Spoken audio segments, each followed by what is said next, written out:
sahabat wa ila khadatin Nabi Muhammad sallallahu alaihi wasallam. Al-Fatihah. Bismillahirrahmanirrahim. Iyyaka na'budu wa iyyaka nasta'in. Shiratal ladzina an'amta 'alaihim ghairil maghdubi 'alaihim. Assalamualaikum warahmatullahi wabarakatuh. Bismillah. Innal hamdalillah nahmaduhu wa nasta'inuhu wa nastaghfiruh wa na'udzu billahi min syururi anfusina wa sayyiati a'malina may yahdihillahu fala mudhillalah wa may yudlil fala hadiyalah. Allahumma shalli wa sallim ala sayyidina Muhammadin miftahi babi rahmatillah adada ma fi ilmillah salatan wa salaman daimaini bidawami mulkillah wa ala alihi wa sahbihi amma ba'du. Melanjutkan yang kemarin tentang waktu sholat, ada beberapa hal yang harus dipahami tentang waktu sholat. Yang pertama yaitu disunahkan bagi kita untuk segera mengqadha salat yang kita tinggal apabila kita meninggalkannya karena udzur syar'i ya. Contoh. Kalau seandainya misalkan kita ketiduran, udzur kan ketiduran. Tidur jam 10 pagi, bangun jam 5 sore. Ini enggak tahu ini tidur model apa, wallahu a'lam ini. Tidur jam 10 pagi, bangunnya jam 5 sore. Ada yang hilang enggak salatnya? Ada, salat zuhur kan hilang. Kapan harus ngerjakan zuhurnya? Sunnahnya kita kerjakan sesegera mungkin. Kemudian lah terus yang mana dulu, Beb? Zuhurnya dulu qadha atau asarnya dulu? Lihat dulu, kamu asarnya kira-kira ada jamaah enggak? Ya ada jamaah sih. Saya sholat sekarang berjamaah, tapi saya zuhur dulu, enggak berjamaah nanti asarnya. Oh ya kalau gitu asar dulu baru zuhur. Kalau sudah enggak ada yang berjamaah nih sudah. Lawang bangunnya aja sudah jam 5 sore. Siapa yang mau diajak jamaah asar? Ya sudah kalau gitu zuhur dulu baru asar. Itu hukumnya adalah sunnah. Jelas ya? Itu hukumnya adalah sunnah. Nah, kemudian itu kalau hilangnya karena udzur. Dan kalau seandainya tidak karena udzur, contohnya tidak karena udzur itu gimana? Lupa dia main di misalkan nongkrong di Grand Mall, nongkrong di mall dari jam 11 sampai jam 4 sore, lupa sholat zuhur. Ini maka wajib segera sholat zuhur. Bukan sunnah lagi, wajib segera sholat zuhur. Kenapa? Karena sholatnya itu hilangnya itu bukan karena udzur. Nah, kemudian setelah itu, sekarang ini kasus yang pertama jelas ya, ada hal yang harus dipahami. Yang pertama, paham ya? Jadi yang pertama, poin yang pertama, saya cuma menyampaikan beberapa poin aja, ini penting. Poin yang pertama, kalau kita tidak mengerjakan sholat karena udzur, maka untuk mensegerakan qadha, kalau hukum qadhanya wajib ya, hukum qadhanya wajib, maka untuk menyegerakan qadha itu hukumnya sunnah. Kalau memang sholatnya hilangnya itu karena udzur.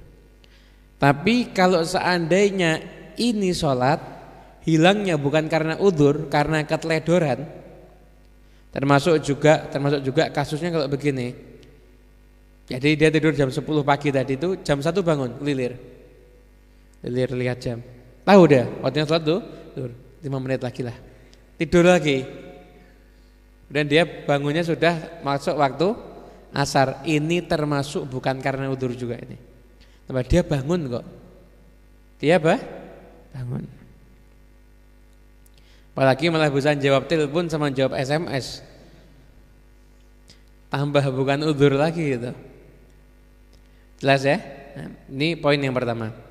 Poin yang kedua, bahwasanya setiap sholat yang kita tinggal wajib untuk kita qadha.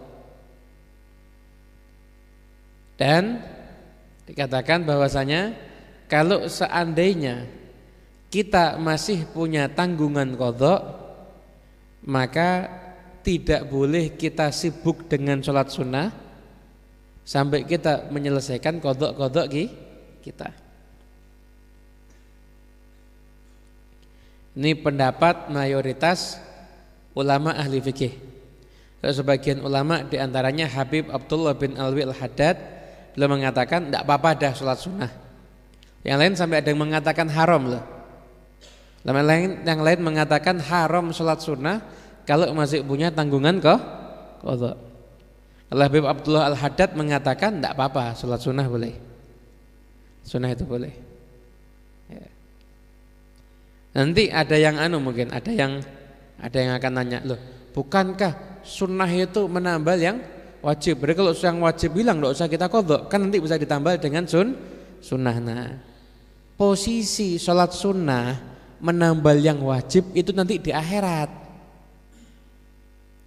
Itu nanti ada di akhirat itu nanti. Sholat wajib kita di akhirat dilihat, loh sholatnya Mas, jangan nyebut nama dah, Fulan misalkan, Mas Fulan, loh subuh telat, setengah ngantuk sholatnya, zuhur kesusu, hancur ini sholatnya. Untung bisa ditambah dengan sholat sunnah. Tapi kalau di dunia kamu tidak sholat wajib, qadha itu harus. Setelah itu jangan berkecil hati dengan banyaknya qadha yang harus kita bayar. Anda bisa tahu bahwasanya usaha kita untuk membayar qadha itu, insya Allah ini termasuk taqarrub ilallah yang paling luar biasa. Banyak loh orang yang mundur sholat karena tahu dia wajib qadhanya itu banyak. Banyak yang meninggal, tapi kita punya ketahuan kemampuan. Saya harus belajar. Saya harus berusaha semaksimal mungkin supaya saya bisa qadha. Itu termasuk taqarrub ilallah yang paling luar biasa. Jadi jangan kita bingung kalau kita qadha saya kok banyak, saya pernah sekian tahun tidak sholat. Kalau gitu kamu sekian tahun tidak usah sholat sunnah, kamu fokus dengan sholat qadha kamu. Dapat pahala enggak? Ya luar biasa pahalanya. Luar biasa pahalanya. Orang itu untuk qadha sama sholat sunnah lebih enteng sholat sunnah. Qadha itu di nafsu itu berat ya. Coba kalau ada orang punya qadha banyak, terus dibilangin, kamu enggak usah qadha, sholat sunnah aja, seneng mesti dia. Tapi ketika dia punya tahu kewajiban, kamu qadha, berat di nafsu itu berat. Dan al ajru ala qadri ta'ab, segala sesuatu itu kalau semakin payah maka akan semakin besar pahalanya dari Allah Subhanahu wa taala. Jelas ya?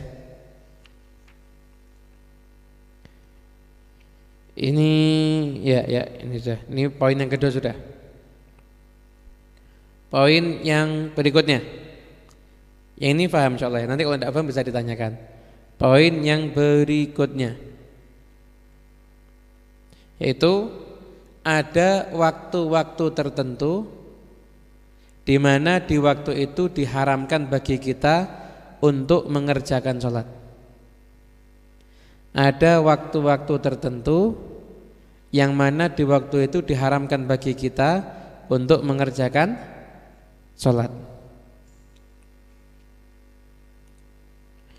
Kapan? Nah, yaitu yang pertama ketika terbitnya matahari hingga terangkat seukuran tombak. Ketika terbitnya matahari hingga terangkat seukuran tombak.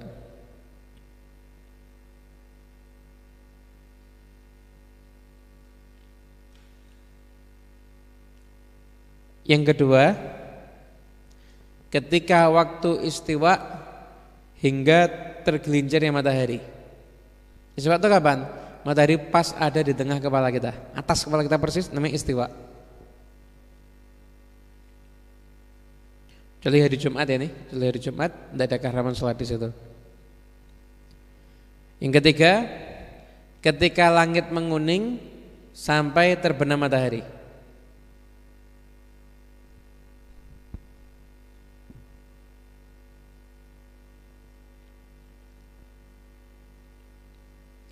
Yang keempat, setelah sholat subuh sampai terbitnya matahari. Yang kelima, wa ba'da sholatil asri hatta taghruba, dan setelah sholat asar sampai maghrib. Nah, ini ngajinya jangan dipotong di sini, terutama yang lewat streaming atau lewat YouTube. Ini belum selesai. Ini yang saya maksud, diharamkan sholat di 5 waktu ini. Apakah semua sholat? Enggak. Sholat yang diharamkan di sini adalah punya beberapa kriteria, yaitu yang pertama, satu, itu sholat sunnah. Sholat sunnah. Dan nanti akhirnya asar sudah menguning, tidak boleh sholat, langitnya menguning belum sampai maghrib, ya tidak bisa, qadha sholatnya, dosa itu. Pertama, ini sholat sunnah. Yang kedua, sholat sunnah yang punya sebab, yang sebabnya terakhir. Yang sebabnya terakhir.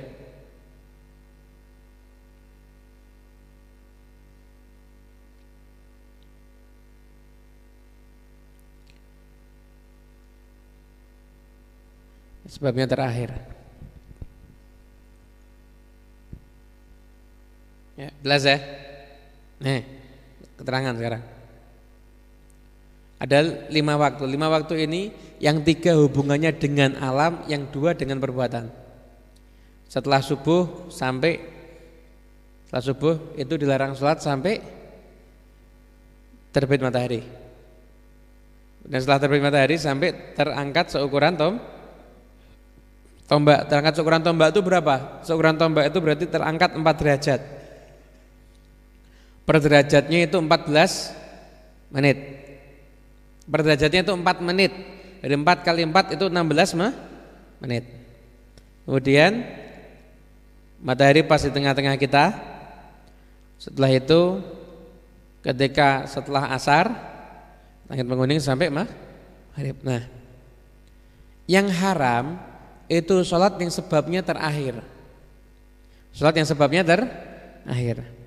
Kalau saya setelah sholat asar, saya masuk ke masjid, saya sholat sunnah tahiyatul masjid, boleh apa enggak?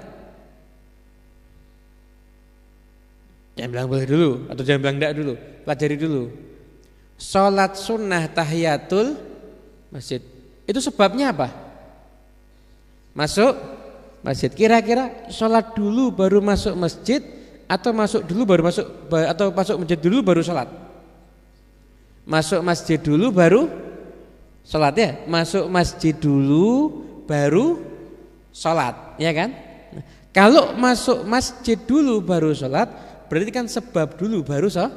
Tidak apa-apa. Ini sebabnya mutaqaddim.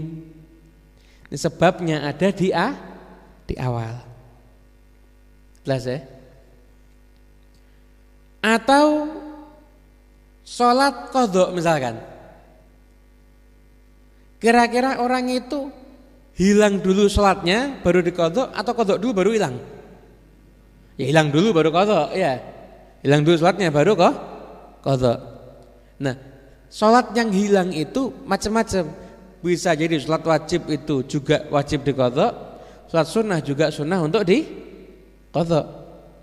Nah, kalau sholat qadha enggak ada masalah. Kenapa? Sebabnya dulu baru sholat. Nah, terus yang sholatnya dulu baru sebab itu apa, Bib? Ada istikharah. Istikharah baru sholat atau sholat dulu baru istikharah? Sholat dulu baru istikharah, ya sudah. Jelas ya?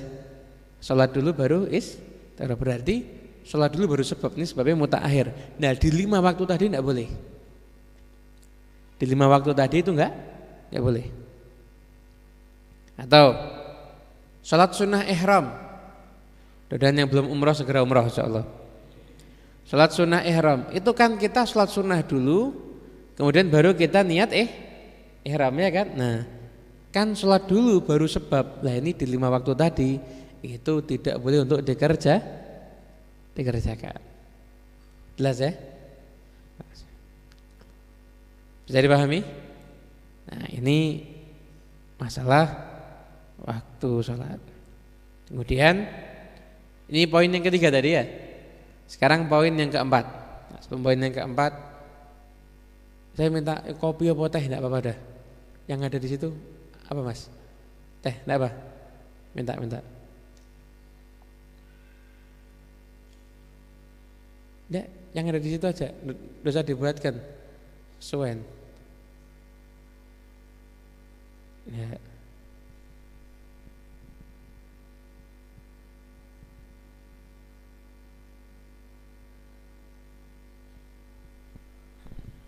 Sekarang yang terakhir. Yang terakhir. Ini kalau di dalam ilmu fikih pesantren ini termasuk pembahasan yang paling ruwet. Perhatikan, jangan mikir makan malam dulu. Setelah ini silakan makan malam di rumah Anda masing-masing. Ini pembahasan, ini terutama untuk perempuan. Jadi perempuan ini wajib ngerti. Ini pembahasan tentang zawalul mani' wa turubul mani'. Pembahasan tentang bagaimana hukumnya ketika hilang pencegah sholat atau ketika datang pencegah sholat. Nah,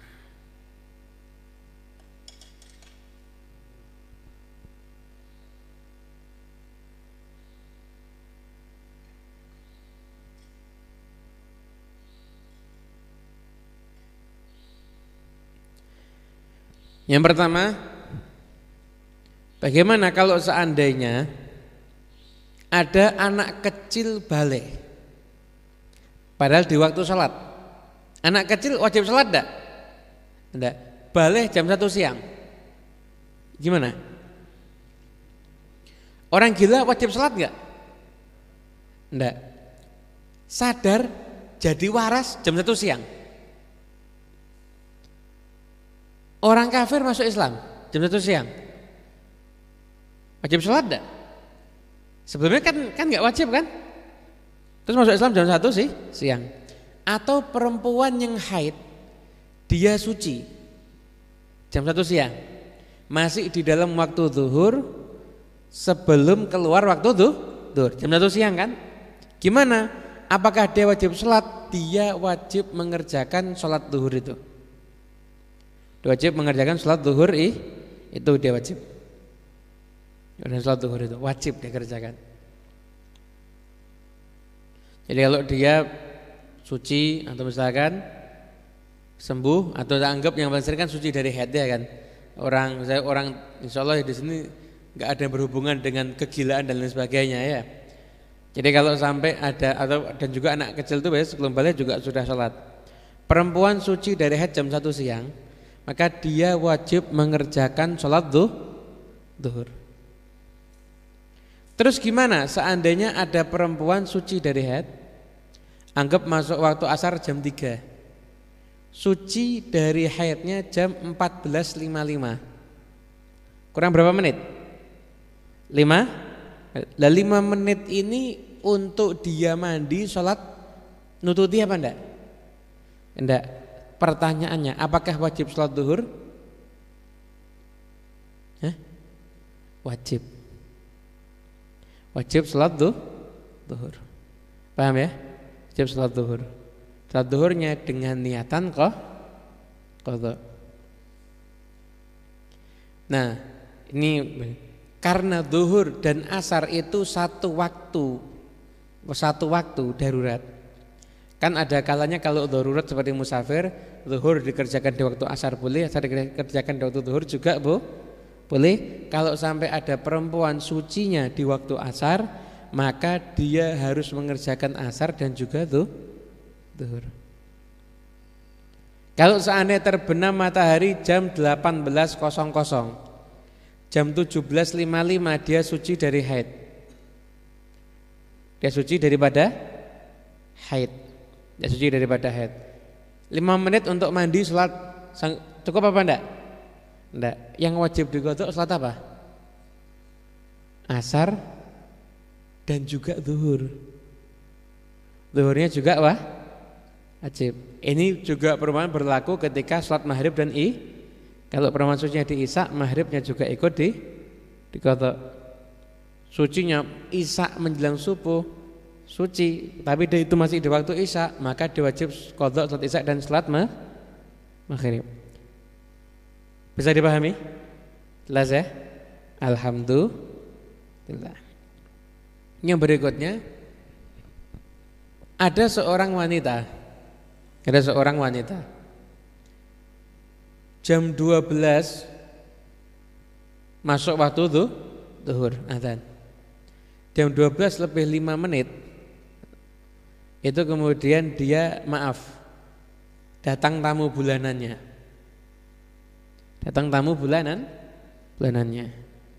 Nah, sholat zuhur ini kira-kira jadi tanggungannya dia apa enggak? Nah, lihat dulu. Kira-kira kalau dia ngerjakan sholat zuhur 5 menit cukup apa enggak? Cukup kan? Maka wajib qadha dia nanti kalau sudah suci. Tapi kalau masuk waktu zuhur jam 12 lebih semenit, langsung dia misalkan datang tamu bulanannya, wajib sholat zuhur enggak? Enggak wajib, 1 menit apa bisa buat sholat zuhur? Enggak kan? Maka dia enggak wajib untuk qadha sholat zuhur setelah suci. Jadi antara datangnya penghalang kayak tadi contoh terakhir dan hilangnya penghalang di contoh yang awal ini ada perbedaan, tapi ini wajib hukumnya bagi kita untuk ngerti, terutama kaum wanita. Kalau sucinya asar, zuhur juga di qadha, sucinya isya, maghrib juga di qadha. Sucinya maghrib, asar juga di qadha? Ya enggak. Asar sama maghrib itu tidak satu paket. Masa ada jamak takdim asar sama maghrib? Kalau jamak takhir saya kerjakan asar di waktu maghribnya enggak. Kan jamak takhir itu qadha namanya itu. Dosa kalau sampai disengaja. Bisa dipahami? Alhamdulillah. Ada yang mau nanya silakan nanya. Yang berkaitan dengan tema aja ya, Monggo, ada yang mau nanya enggak?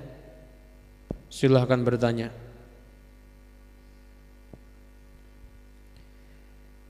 Enggak nanya itu ada 2 kemungkinan. Saking pahamnya hingga tidak perlu ada yang ditanyakan, atau saking bingungnya yang mau ditanyakan apa? Ayo, monggo silakan. Ibu-ibu dulu. Ada pertanyaan enggak, Bu? Ibu-ibu, Mbak-mbak. Kita mengamalkan prinsip ladies first ini. Yang laki-laki belum ada pertanyaan? Ada pertanyaan?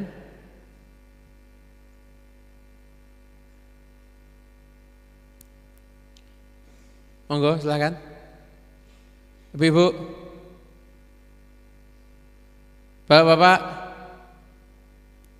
ya monggo.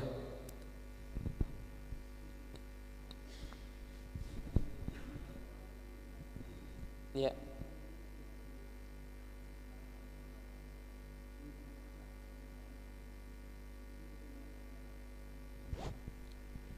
Jadi udzur syar'i tidak mengerjakan zuhur dan asar. Contoh zuhur dan asar. Bagaimana, ini ada pertanyaan gini. Bagaimana hukumnya apabila ada orang yang terkena udzur syar'i? Memang udzur yang diperkenankan sama syariat. Ada istilah udzur syar'i itu udzur yang memang dilegalkan oleh syariat. Udzur syar'i namanya ya. Ada orang misalkan tidak puasa, kenapa? Sakit, ya udzur syar'i itu ya. Sakitnya memang menghalangi dia untuk berpuasa, namanya udzur syar'i. Ada orang tidak sholat, kenapa? Sakit tapi sakit panu misalkan, ya tidak udzur syar'i ini. Ini karena tidak menghalangi puasa soalnya. Udzur syar'i itu memang udzur yang diperkenankan oleh syariat. Sekarang begini, kapan? Jadi kalau ada orang misalkan kehilangan 2 sholat, Kapan wajibnya dia untuk sholat mengerjakan qadha? Kalau memang dengan udzur sunnah. Kalau kita misalkan kita bisa sholat maghrib, ya maghrib itu kita kerjakan lebih bagus. Jadi sholat zuhur yang qadha nggak harus diqadha di waktu zuhur. Sholat asar yang qadha tidak harus diqadha di waktu asar, tidak harus. Anda mau qadha sholat zuhur dan asar di waktu isya boleh, ada masalah. Justru malah sunnahnya kalau qadha semakin cepat semakin bagus. Saya sering dapat pertanyaan, Bib, saya tadi asar lupa tidak sholat. Sekarang saya ingat saya mau sholat asar, sekarang boleh atau tidak qadhanya? Ya boleh. Apa tidak harus nunggu besok? Tidak harus. Sunnahnya sekarang. Kalau hilangnya tanpa udzur syar'i, karena main misalkan nonton bioskop film India 5 jam filmnya, jam 10 sampai jam 3 sore, jam 11 sampai jam 4 sore misalkan. Nah, itu yang nonton sampai teler semua itu kan. Ini udzur syar'i atau bukan? Bukan syar'i itu. Udzur India bukan syar'i itu. Gimana? Ya, bukan nunggu lagi 2 waktu yang berikutnya, wajib segera sholat ya. Wajib bagi dia untuk segera sholat. Paham sih? Ada lagi?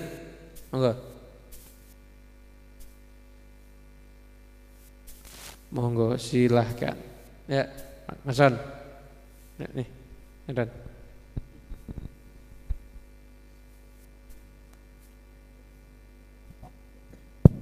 Assalamualaikum warahmatullahi wabarakatuh. Saya ingin menanyakan tentang qadha ketika kita sudah masuk wajib sholat tapi kita tidak melaksanakan sholat, kemudian pada usia sekitar 35 tahun kita sholat. Caranya mengqadha sholat yang kita tinggalkan bertahun-tahun itu seperti apa, dan waktunya untuk mengqadhanya itu apa harus di waktu-waktu yang sama dengan sholat wajibnya itu. Terima kasih. Ya. Assalamualaikum warahmatullahi wabarakatuh. Waalaikumsalam warahmatullahi wabarakatuh. Mungkin ada beberapa yang punya kejadian yang seperti yang disebutkan tadi. Jadi dulu sudah wajib sholat, sudah balik, tapi mungkin saat itu karena kurangnya pendidikan, atau mungkin karena nggak ada yang ngajari, mungkin karena pergaulan, hingga akhirnya belum ngerjakan sholat ya. Setelah menikah umur 30 misalkan atau umur 35, baru dia mau mulai mencoba untuk sholat. Gimana yang seperti ini? Nah, kita harus apresiasi dulu bahwasanya Anda yang siapapun juga, bukan berarti yang tanya begitu, tidak, siapapun juga yang punya seperti kasus seperti ini, apresiasi bahwasanya Anda diselamatkan sama Allah Subhanahu wa taala. Karena kalau keadaan tidak sholat ini berlangsung terus sampai meninggal dunia, maka dijamin meninggalnya itu su'ul khatimah. Dan urusan akhiratnya panjang. Berapa banyak orang yang sampai matinya masih tidak sholat. Kalau sudah dapat petunjuk dari Allah Subhanahu wa taala, syukuri bahwasanya hadiah terbesar dari Allah untuk kita ini betul hidayah, benar. Hidayah, alhamdulillah. Setelah itu gimana? Apakah punya kewajiban qadha? Ada. Tapi jangan dijadikan beban. Karena kan memang panjang ya. Kalau misalkan saya dulu balik umur, anggap orang itu tidak mau balik itu umur 15.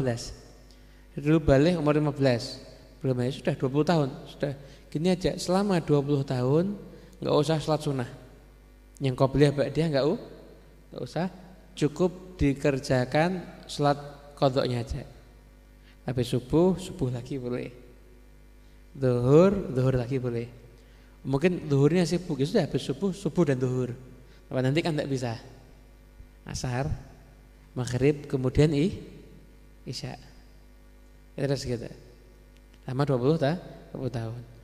Yang repot nanti kalau Ramadan, Bib, saya kepengen taraweh. Masa saya enggak taraweh? Enggak apa-apa taraweh. Tapi ba'da isya tetap mau ba'da isya juga boleh. Tapi setelah itu kita tetap sholat qadha isya. Jadi intinya kita buat ada aturan tambahan untuk kita, selesai sholat kita wajib untuk sholat lagi. Kalau Anda misalkan punya semangat 20 tahun ya sudah. Saya mau buat setelah pas subuh, saya sholat subuhnya 2 kali. Kodoknya itu 2 kan?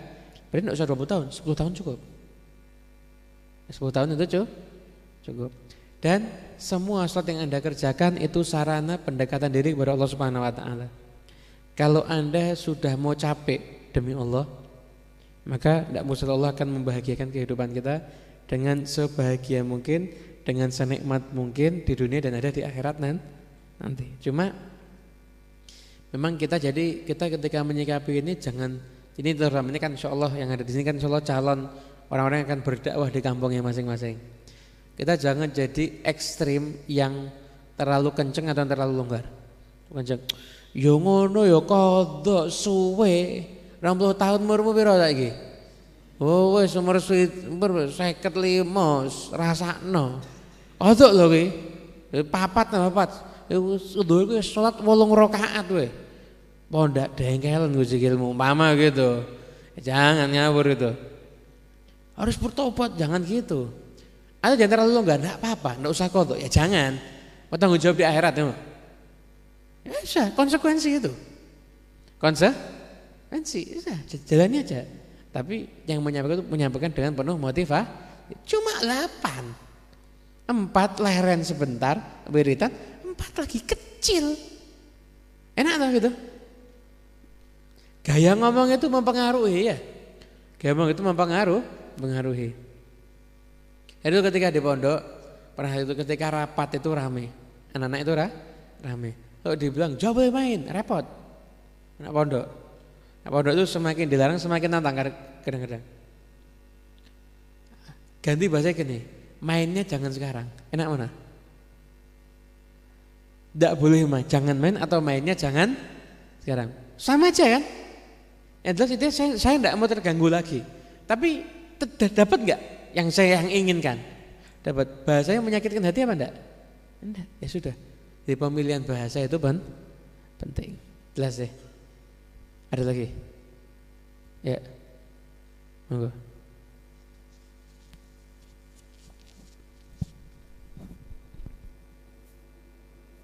Bismillahirrahmanirrahim. Assalamualaikum warahmatullahi wabarakatuh. Waalaikumsalam warahmatullahi wabarakatuh. Yang ingin saya tanyakan, Habib, ketika kita menjalankan sholat zuhur misalkan 4 rakaat, tapi ketika di pertengahan misalkan rakaat terakhir kita tidak tahiyat akhir, tetapi kita mungkin lupa ya melanjutkan ke rakaat 1 tambah rakaat 1 lagi. Ketika di pertengahan waktu rakaat terakhir ini teringat, oh tadi harusnya sudah selesai di rakaat keempat, tapi kita masih nambah lagi. Apa kita membatalkan atau langsung kembali ke rakaat terakhir, Beb? Ya, terima kasih. Bagus. Jadi ini saya ulang lagi pertanyaannya. Jadi sholat isya rakaat keempat, nganggepnya ini masih rakaat ketiga ya? Nambah lagi, ingat tadi keempat. Gimana? Ya, itu langsung dia kembali ke tahiyat akhir. Dia kembali ke tahiyat akhir. Setelah dia kembali ke tahiyat akhir, setelah itu dia langsung setelah dia langsung baca tahiyat, selesai jangan langsung salam. Tapi sujud sahwi dulu, sunnahnya sujud sahwi dulu. Kenapa? Karena kita melakukan hal yang kalau kita sengaja bisa batal sholatnya. Nambah rakaat kalau disengaja gimana? Sholatnya batal enggak? Batal. Tapi karena lupa tidak membatalkan sholat. Nah, sunnah sujud sahwi. Nah sujud sahwi enggak apa-apa. Sunnah sujud sahwi. Baca apa? Enggak apa, enggak usah baca, yang penting sujud. Bacanya itu sunnah. La tahiyat fil alamin innaka hamid. Jadi tahiyatnya itu jangan tahiyat posisi sudah mau salam ya. Tahiyat posisi biasa. Fil alamin innaka hamidum majid, baca doa. Setelah itu sujud, duduk di antara 2 sujud lagi, kembali duduk yang mau salam, ucapkan salam, selesai. Salatnya selesai. Ada lagi? Ibu, tanya ibu, harus tanya, enggak pulang. Tanya, perwakilan 1 tanya, Ini berkaitan dengan jenengan yang tentang waktu sholat ini. Ada pertanyaan enggak? Enggak ada? Enggak ada pertanyaan?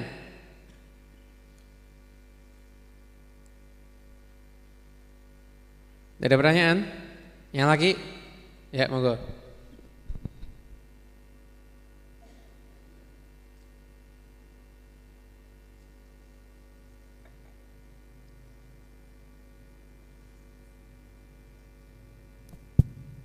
Assalamualaikum Beb.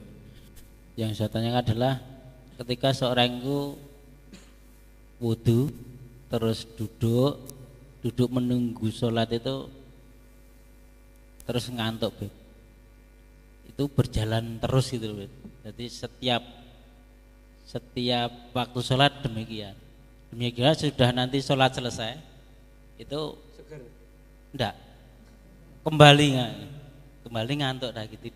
Jadi wiridnya itu semacam pakai ngantuk-ngantuk itu Beb. Dan itu dalam keadaan demikian itu apakah beliau itu boleh jadi untuk jadi imam? Ya. Bismillahirrahmanirrahim.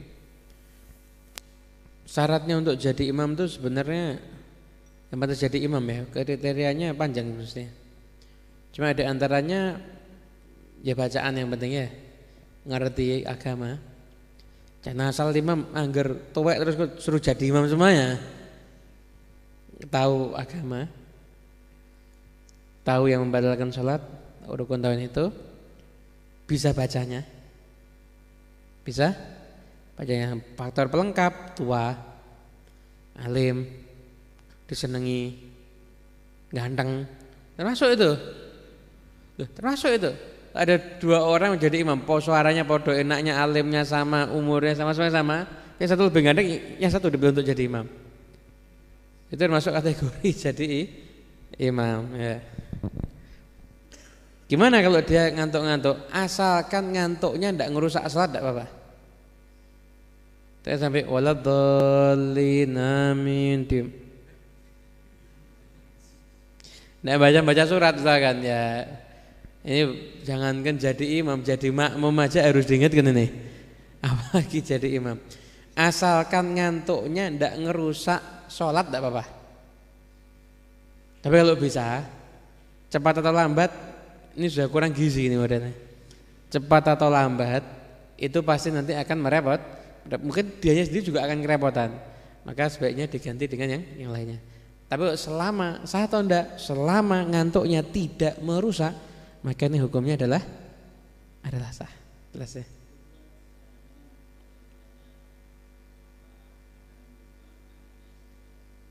Wah ya kalau itu ngerusak sholat itu ganti harusnya. Pikun itu sudah ya. Ganti, jangan jadi imam. Ganti. Kalau tidak mau diganti, ya harus mau. Ya nanti kalau seperti gitu pakai cara lah, pakai taktik. Kumpulkan masyarakat, bilang ini sudah ada yang mau muda pengen belajar jadi imam, jenengan di belakang bagian ngawasi. Kan keren itu bahasanya. Pengawas imam. Padahal dilengserkan itu ya. Tapi diganti pangkatnya jadi pengawas kan lebih top itu. Badan pengawas imam top. Pengawas polisi itu kan lebih top daripada polisinya ya kan. Pengawas imam. Enggak apa-apa. Biar seneng. Jadi diganti tapi dengan cara yang baik itu aja. Ada lagi? Monggo. Ini belum tanya sudah ketawa ini. Ya.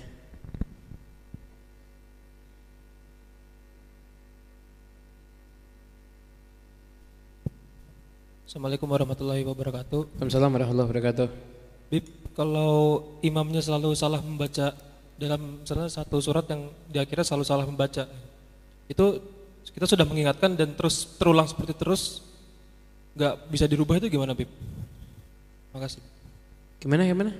Jadi imamnya selalu salah dalam membaca surat Al-Nasrah. Al-Nasrah itu belakangnya selalu fargof gitu. Bukan fargab, gitu. Iya. Tapi saat kita mengingatkan besoknya terus seperti itu terus nggak bisa berubah. Iya. Bismillahirrahmanirrahim. Kalau salahnya imam di dalam surat masih bisa dimaklumi ya. Asalkan jangan Fatihah. Tidak bisa ngucap an'amta misalkan, ini yang harus dijadikan badan pengawas ini. Harus dijadikan badan pengawas. Tapi kalau selama itu masih surat, insya Allah masih tidak ada masalah. Karena bacaannya wajib sholat ini ada 4 dan dijaharkan kan ada 3. Takbiratul ihram jahar.